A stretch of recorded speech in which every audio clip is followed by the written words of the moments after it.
All right, welcome back, podcast community. My name's Cam. This is Three Questions Podcast. This is episode 40. It's a Friday night. I'm recording some podcasts. It's getting some work done. Feeling pretty good. Just did episode 39. So if you're watching these on YouTube or listening on Spotify, should be same sort of quality. So don't mind me not changing here. I want to get directly into these three questions. I'll tell you the three questions, then I'll do the sponsorship stuff. Three questions for episode 40 is: what is your favorite kind of music and why? What is one thing all people need to do in relationships but don't? And what do young men need to hear the most? These questions were submitted anonymously through the website, so I hope if you're listening, these will satiate you.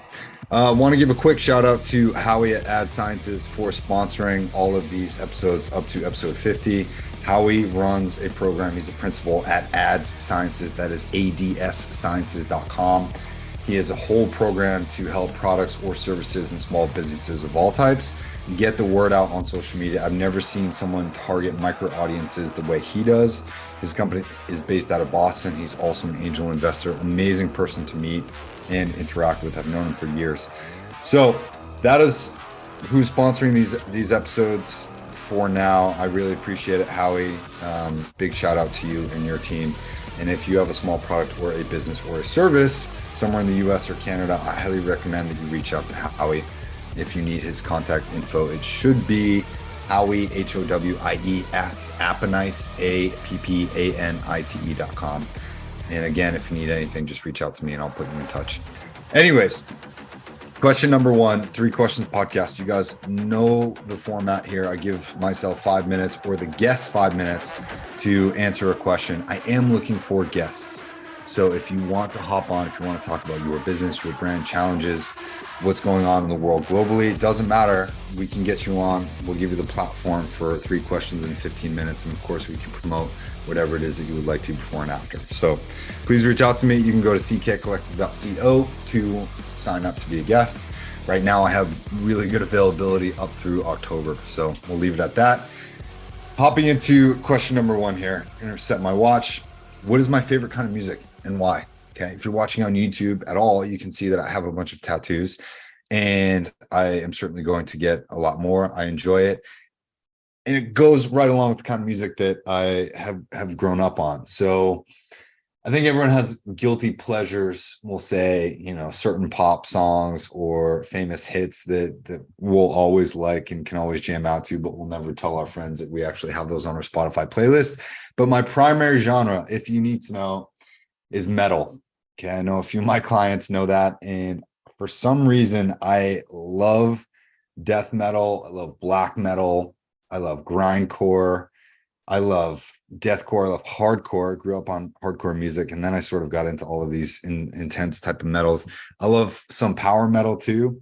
And for me, I'll tell you what it was. It was probably 4th or 5th grade. And I grew up in Dover, New Hampshire. And the kids that I lived around, my friends, Mitch, Tom, CJ, they were all listening to metal. They were a couple of years older than me. I think between 1 and 3 or maybe 4 years older than me. And I was sort of the young kid on the block, and they would just like subject me to all of this metal at like when I was in 4th and 5th grade, stuff that was my parents were like, what the hell are you listening to? And I grew up playing the drums and I just fell in love with how these guys played their drums. It was so intense and it was like blowing and expanding my mind. This is in the era of CDs too. So I had like not a Sony Walkman. I had like a shitty knockoff third-party one, but I used to walk to school, and my walk to school was like 1.4 miles. And my friends, these older kids, they would give me CDs to listen to. And I remember like one of the first CDs they gave me was Lamb of God, when Lamb of God came out with their very first album. I think it was titled Lamb of God or As the Palaces Burn. That's what it was.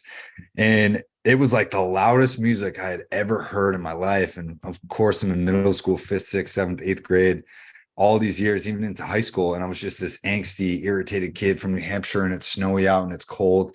And just listening to this loud, energetic music was like so cathartic for me. And it had such a big impact on me. And I went to all these shows in high school. I went to a lot of hardcore shows as well, because I was living in and around Boston. So we'd go down to like Harper's Ferry and places like Allston, Massachusetts, and places in Cambridge, and all these amazing, just like small basement, dim, grimy type places. And I got super into hardcore and metal. And it's been over 2 decades now that I just continue to listen to metal. Now, I do listen to other things, but for some reason, I just really can appreciate all these different, the way that some of these metal bands have put their stuff together. It's so intricate and intense, and they have to play at such a high, fast, incredible rhythm that it just blows normal music out of the water for me.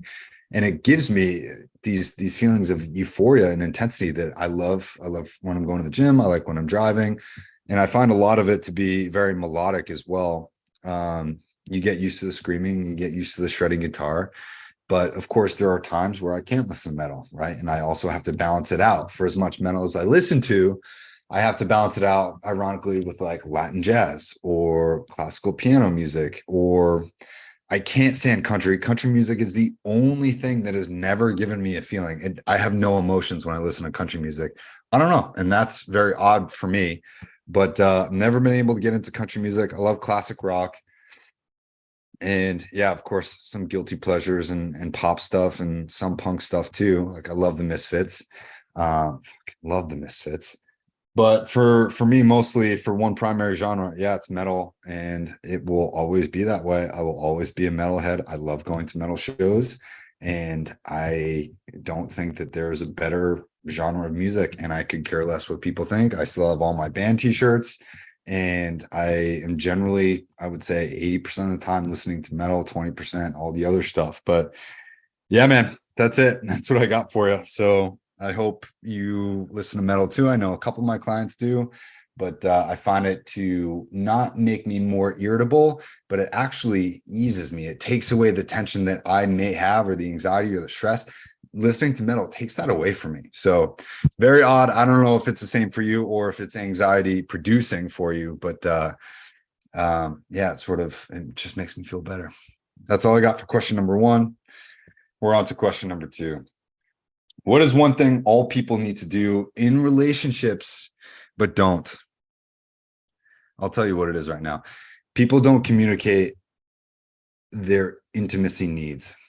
And what I mean by intimacy, I actually just had this conversation with my girl and with my partner, and she explained to me her intimacy needs. And when we think of intimacy, right?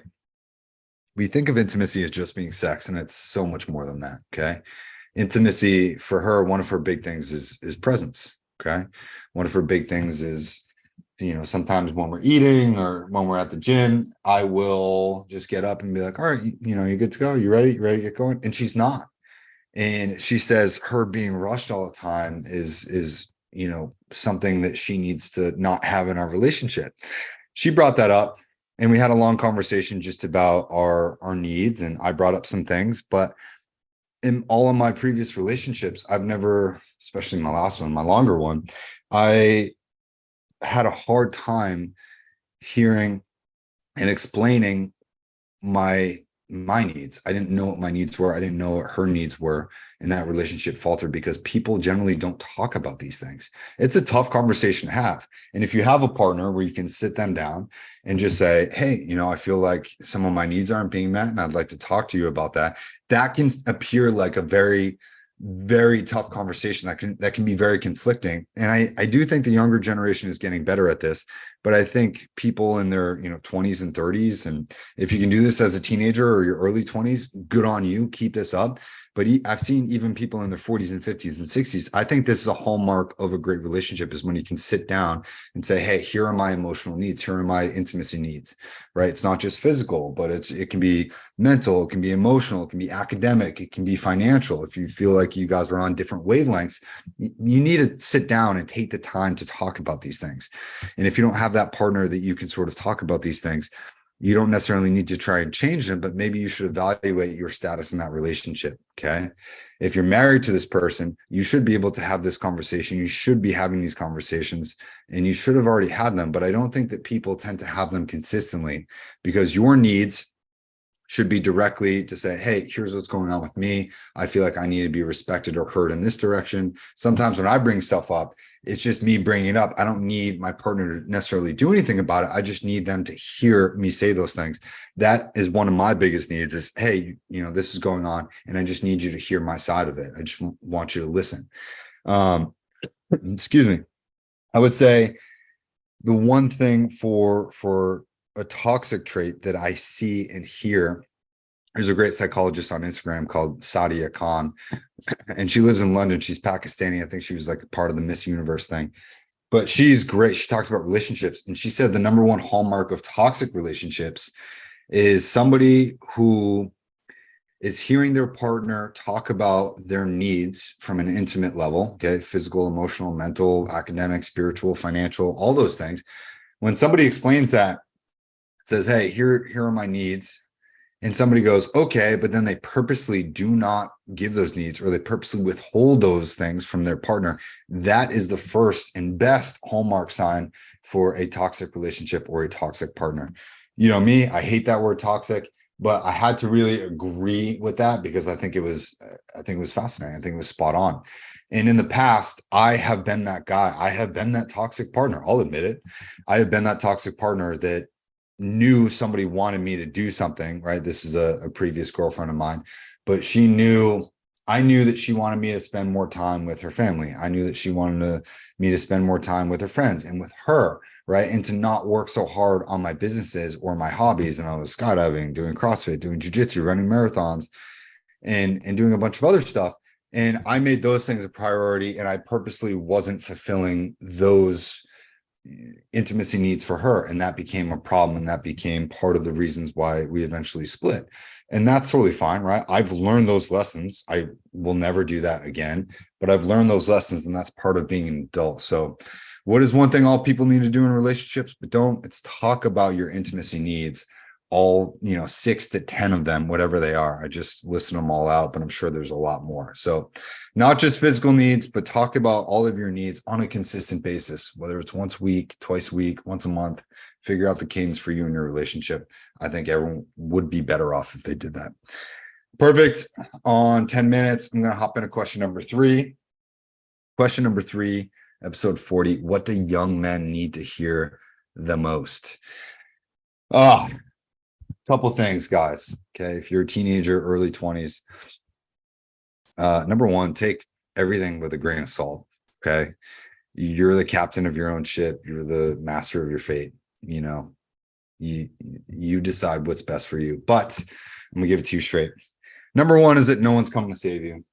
Okay. No one's coming to save you except yourself. And it's your job to protect and provide. I understand our generations change, but nature and biology hasn't changed for thousands of years. And I have said this on multiple podcasts. There's a book called The Lucifer Principle that talks about how men are nature's most disposable resource. And I need to agree with that line of thinking.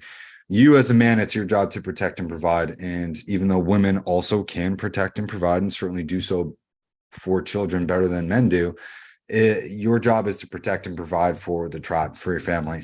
Okay. And if you are not able to do that, you are pretty much worthless. So you need to figure out how to protect and provide. And that's keeping yourself physically strong, mentally strong, emotionally strong, all the ways. Physical, mental, and emotional, right? You need to be good with finances. You need to find a way to provide and produce and protect for your family. That is your prerogative, and that won't change in your lifetime. I don't care if it feels like it's a generational thing that's changing right now, but these words will be true 80 years from now. I don't care which way society is going or which way it goes. Those things will always be the undertones and the foundation of what you do for the rest of your life. So find something to be good at. No one's coming to save you. I just, guys need to hear that. People need to hear that. No one's coming to save you. And I would say lose the victim mentality. I know a lot of guys in their early 20s that have this victim mentality or even feelings of like entitlement, I think. And I think a little bit of humility will go a long way. The universe will correct most people in this regard. So I'm not worried about that, but holy shit, having some humility and saying, hey, I don't know shit and I have to learn stuff, right? So figuring out how to how to get better on your own. Men tend to get better after relationships or job losses or bad things happen in our lives. And I would say you need to have that hunger mindset for new knowledge, new skills, and getting better every single day, because you essentially have like not that much time. Okay. And you really need to figure it out quick, and you're going to make mistakes. But I said this in the last podcast, right? If you go in with the mentality of, hey, I never lose, I either win or I learn, you're going to be able to pivot from all of your failures and your successes. You're going to be able to build from your successes. You're going to be able to pivot and shift from your failures. And I think that is super, super important. Okay. Also for men, holy shit, lose the victim mentality. Okay.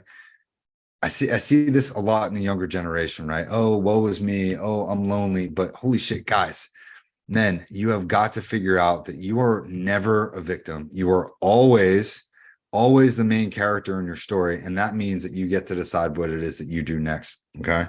Yes, you can go and save the princess. Yes, you can be there. You don't necessarily need to be hyper masculine. That's not what I'm pushing here. But there is sort of a war on masculinity in today's society. And masculinity is not a bad thing. Okay. It's good to want to protect and provide. It's good to want a family. It's totally fine to have traditional values.